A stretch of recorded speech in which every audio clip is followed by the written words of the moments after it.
The bells tolled this morning for the death of Pope Francis, radical reformer, pastor to the poor. Where next for the world's oldest and largest institution?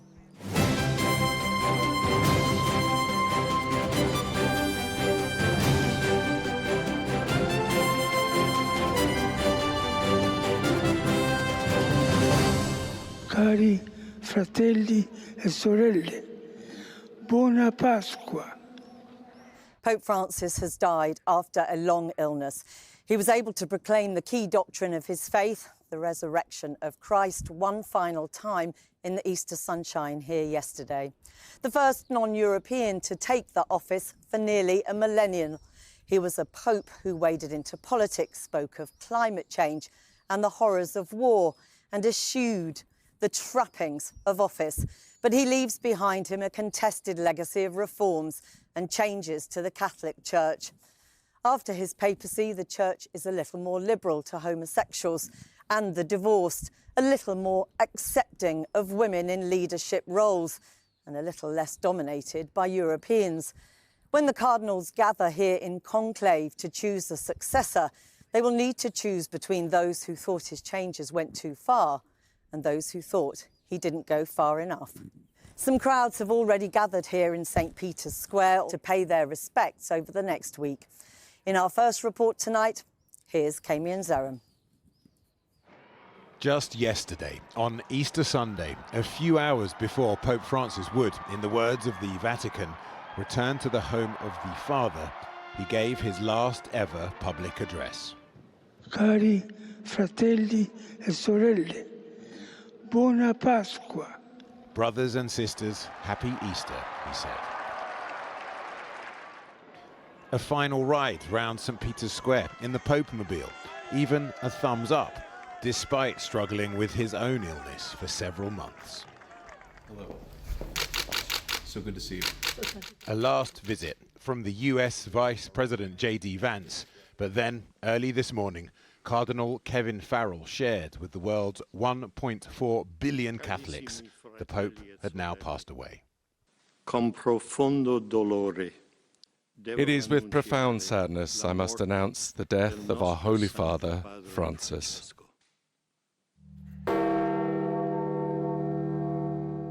Faithful arrived at the Vatican today to remember the first pontiff from Latin America, whose nuanced legacy will define him as more than just a reformer.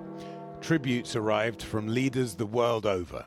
The King, who met him just 11 days ago in Rome, saying he and Queen Camilla have heavy hearts. Through his work and care for both people and planet, the King said, he profoundly touched the lives of so many. The Church itself mourns from within. For the Bishop of Buenos Aires, the Pope's hometown, he was, first and foremost, a man of the people. The Pope of the poor has left us, the Pope of the marginalised, those whom nobody wanted, or in any case, those whom many exclude. While Catholics in Syria pondered the significance of the Pope passing on Easter weekend. As we celebrate the resurrection, he beat us to the doors of resurrection. So, what next? The Oscar-winning film Conclave dramatized the ancient process that selects a new pope. 120 special elector cardinals are sequestered in the Sistine Chapel, where they debate and vote till 2/3 agree on the next pontiff. The secret ballots are burned. The crowds in St. Peter's Square wait and watch. Black smoke, no news. White, they've chosen. What will new leadership mean for a church that under Francis appeared to shed pomp in favour of piety? A pope who travelled the Med to champion the welfare of migrants. Who phoned the Catholic Church in Gaza every single night since the war began, recently calling for a ceasefire, and softened Catholicism's stance on sexuality as well as the role of women. The search for a successor to Pope Francis, who Catholics believe will be the 267th earthly representative of Jesus Christ, begins within weeks. Now, Pope Francis was the first Latin American pope born in Buenos Aires into an Italian immigrant family, a reformer determined to open up the church and reach out to marginalised communities. Pope Francis took his progressive message to countries across the world, declaring that the church should be a haven for everyone. Harry Fawcett looks back at his life.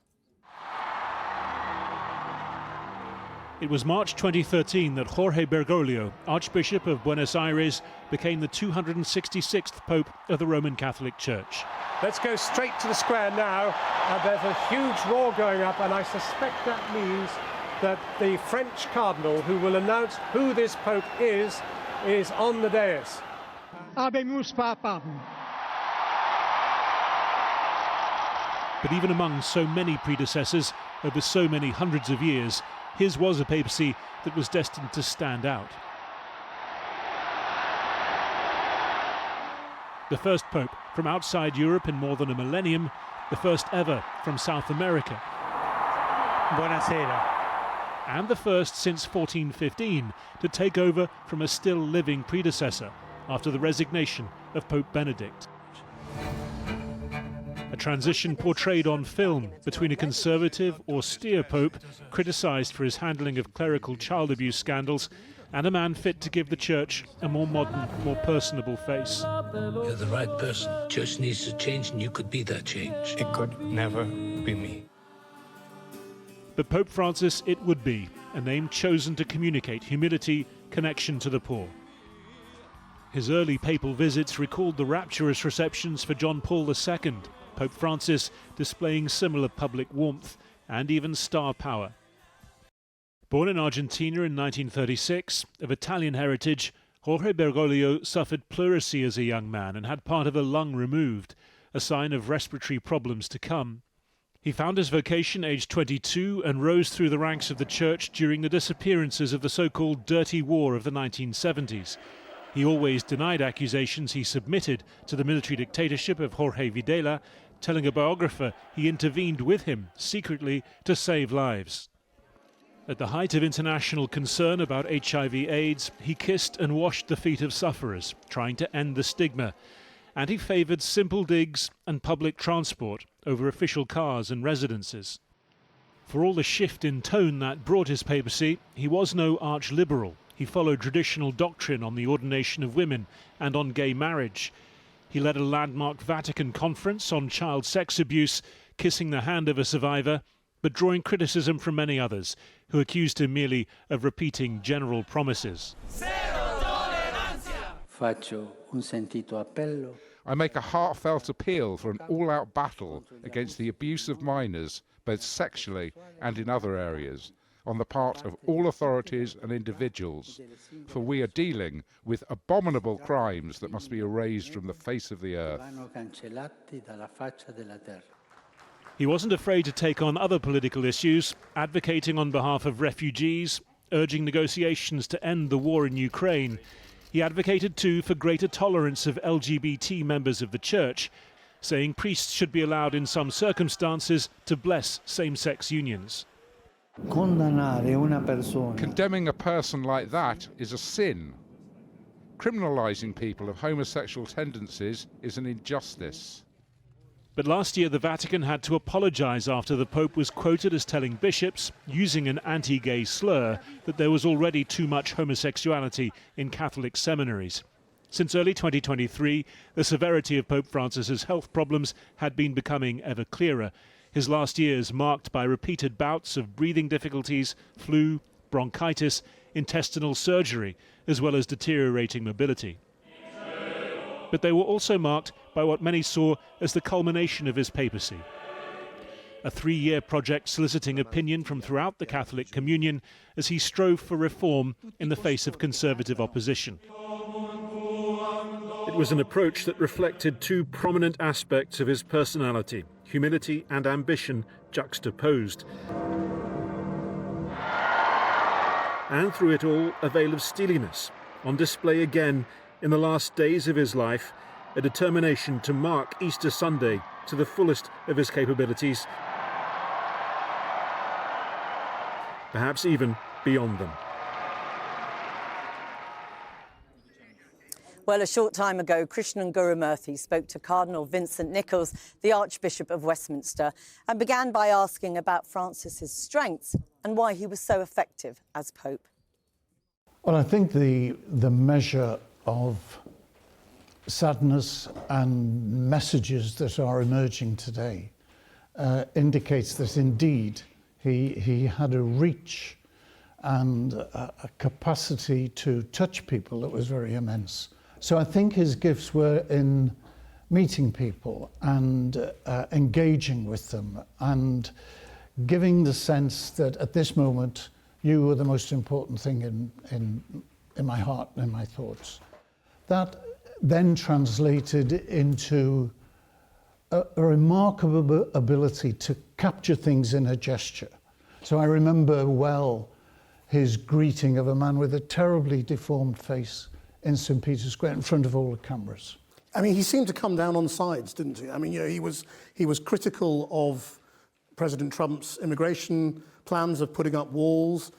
He spoke often about Gaza and he prioritised Gaza in his mind. I mean, is that the kind of leadership in a very noisy and divided world that the Catholic Church needs? I think in most of those statements, not all, some were very absolute, but in most of those, they didn't lack subtlety either.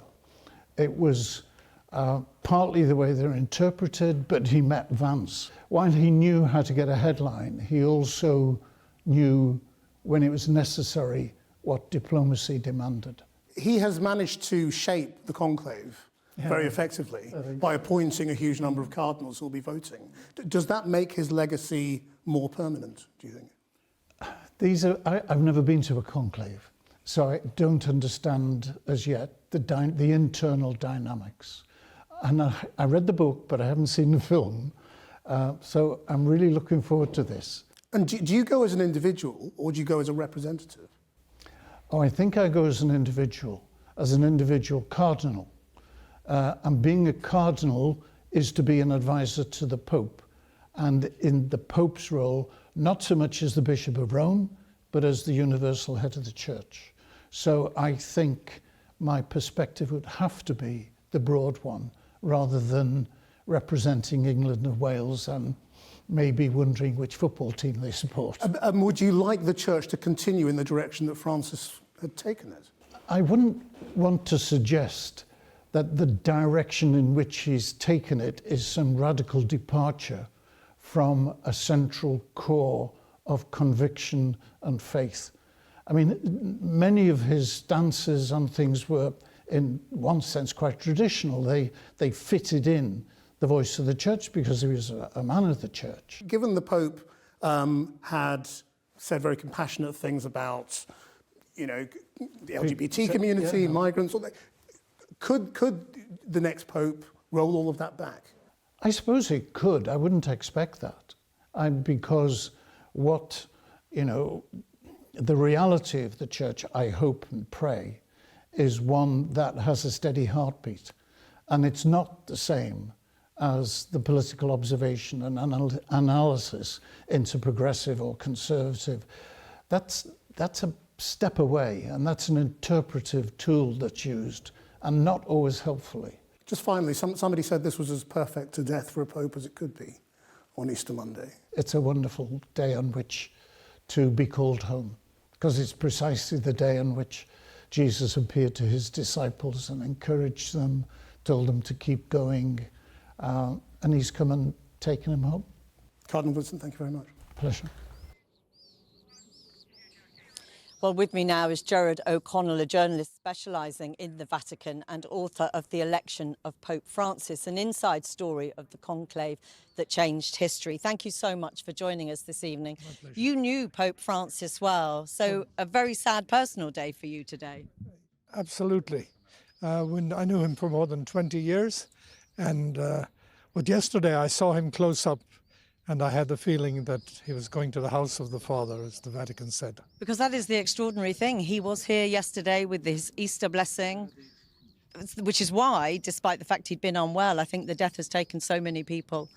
So it has been so shocking. Well, it was obvious. If you saw him close up yesterday, you realized that he wasn't himself. I waved at him, for example, and normally he would wave back. And yesterday he didn't make any reaction. And then I think he died as he wanted to die. He wanted to die quickly, he wanted to die as Pope, and he wanted to die among the people.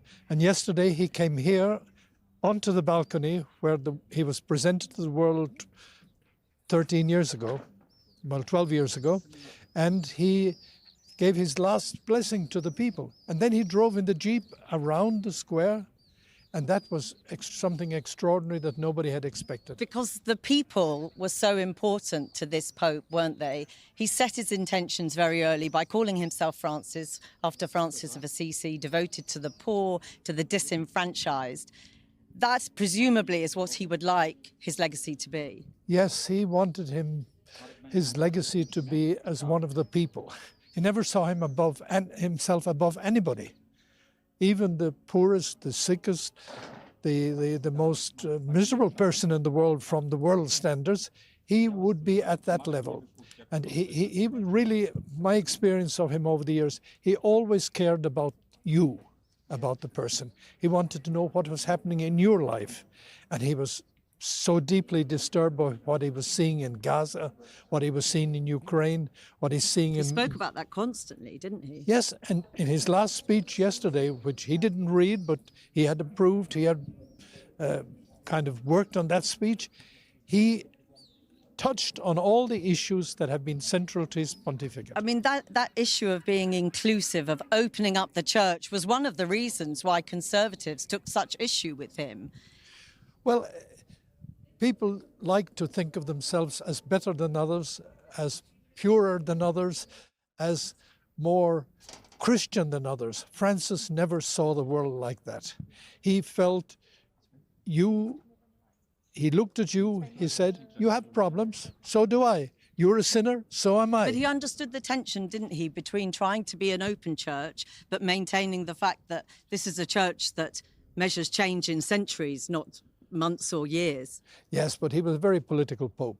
When he was in exile, before he was made bishop in Argentina, he was in exile for about almost 2 years. He read the history of the popes. And so when he was elected here, he knew exactly what the history of the popes was.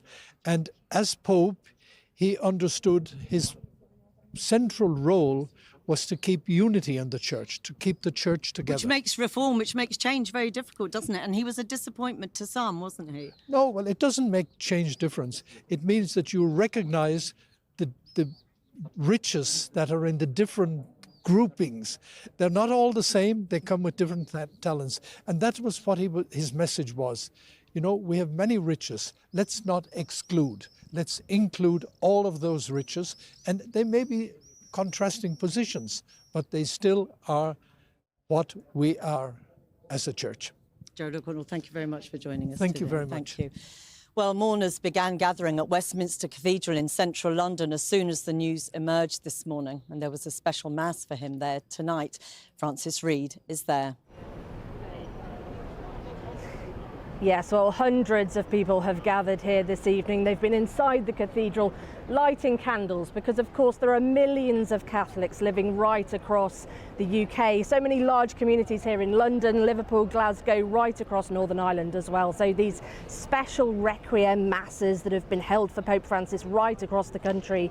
Westminster Cathedral here remains open until midnight tonight for people to come here for reflection, for prayer. And we've been speaking to different members of the Catholic community here about what Pope Francis meant to them. It is a shock, really. You know, it's sad news for the Catholic people, you know, in the church. He was well loved all over, you know, Latin America. Especially, you know, he was very kind, and he was always with the people, you know. He was different from other popes that, you know, they keep the distance. So he was more friendly, more amicable. Well, I'm at the shock this morning, and I think I'm feeling a little bereft, but at the same time I'm happy for the Pope. His suffering is over, welcome home, good and faithful servant. Yes, he's home. What was your... I actually met him 3 or 4 times. He was a wonderful, wonderful man, an inspiration. He was relational. He was all about living the gospel. He didn't just preach words. He absolutely lived it. He loved the poor, and he's given his life to the poor, really. I think what just drives to mind is leniency and humility. A lot of people that couldn't really come back to the Catholic Church before, through this Pope's guidance, they've been able to rekindle their Catholic faith. I had the privilege to see him when he went to the Philippines, and that just had a big impact in my life, in my belief. Well, we've also heard from other different prominent voices right across the UK, and including from Northern Ireland. The leader of Sinn Féin, Mary Lou MacDonald, reflected that his was a vital voice for peace in the world. She said Pope Francis led with compassion. But we've also heard from the leader of the DUP as well, Gavin Robinson. He paid tribute, saying Pope Francis was held in deep affection, and said it was important to recognise the profound respect and admiration for Pope Francis, even for those with different theological views. And that's been really key here this evening as well, because we've seen members from the Muslim community represented here as well, really acknowledging how Pope Francis reached across to different religions and reached out to them as well, with the Diocese of Liverpool saying he was a man of the people, for the people. That really sums up, I think, what the Catholic community across the UK are feeling this evening. Joining me now is Andrea Gagliarducci. He's a Vatican analyst with the global Catholic network EWTN. I mean, a momentous day for the world's 1.4 billion Catholics. What happens next? Well, now we're going to have the transfer of Pope Francis to the chapel, which is happening now, in this moment. And in this moment, there will be the declaration of the vacant see, the sede vacante. So it starts the moment when the church has no Pope. For one day, the Pope will be exposed in Santa Marta, where he lived, for the people that lives in the Vatican and for cardinals. Then on Wednesday will be transferred to St. Peter's Basilica, where for 3 days he will be exposed for faithful. Any faithful who want to mourn the Pope will see him and pray for him. Then there will be funerals, likely on Saturday. And then after the funerals, the cardinals will meet and will decide, will set a date for the conclave. And of course, the question everybody is asking is who might be next. Now, how much does the man who's come before, does Pope Francis, does his legacy dictate where this might go? Well, that's interesting, because we're going to see it when the cardinals are going to meet. We have a specific situation, that is that we have 135 cardinals eligible to vote, but none of them know each other very well. They never met. So they're going to meet each other in these congregations that are the pre-conclave meetings, and they will see for 5-6 days, they will discuss general issues. In that moment, we will see where the cardinals are going, or we can try to have an intuition about that, but we cannot be sure. So that's very interesting. We know that Pope Francis was in some ways a divisive pope between conservatives and those who wanted a more progressive agenda. Where is your best assessment of which direction the church may go in now?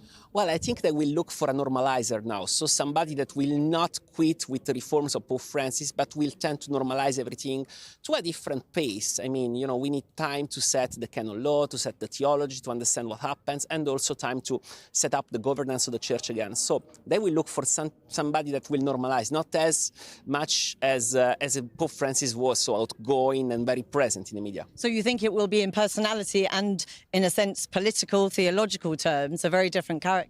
Will be moderate, more moderate than Pope Francis, and less larger than life than he was, I would say. When you talk about it will be someone more moderate, of course, Pope Francis, was criticised by conservatives for being too radical, and yet many wanted much more reform, didn't they? Yeah, true. Many wanted much more reforms, but it was fun because he was also criticised for being too much conservative when he spoke about, for example, abortion issues or so on. So it was divisive because he went very radically to one place, switching from one place to another very quickly and very strongly. He confused people sometimes, didn't he? Sometimes he did, and that's why they're looking for somebody that is not going to confuse people, but is going to, set things in a good way that can keep up somehow. That's my understanding. But happen in a conclave because, these people are old people secluded in a place. So, somebody gets 40 votes before lunch, then they go for lunch and somebody does a bad joke and he loses 40 votes in one minute. It happens all the time. Because it's kind of easy, because these people never met each other, because these people are secluded, because these people feel the pressure of the outside world looking for the Pope, and the pressure of the secret, and the pressure of the fact that they have to choose somebody that is actually a father for 1.4 billion people. Pope Francis, when he was appointed, it was a massive departure. I think the first non-European Pope for 13 centuries. Does where the next Pope come from matter? Well, I don't think it mattered for Pope Francis as well, because the real questions that we in a conclave are who's gonna rule me for the next few years and how much do I want it. So it's about that. Mostly Pope Francis was elected because he gave this huge speech about going outside, and perhaps this will be the issue here. It will be a speech that will make the Pope. Andrea Gallarducci, thank you very much for coming to see us today. Thank you so much.